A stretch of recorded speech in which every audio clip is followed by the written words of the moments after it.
island lang pala to. Hindi ko matandaan yung port name eh.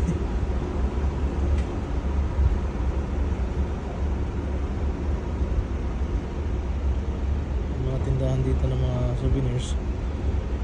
May kainan ng walang ramen doon,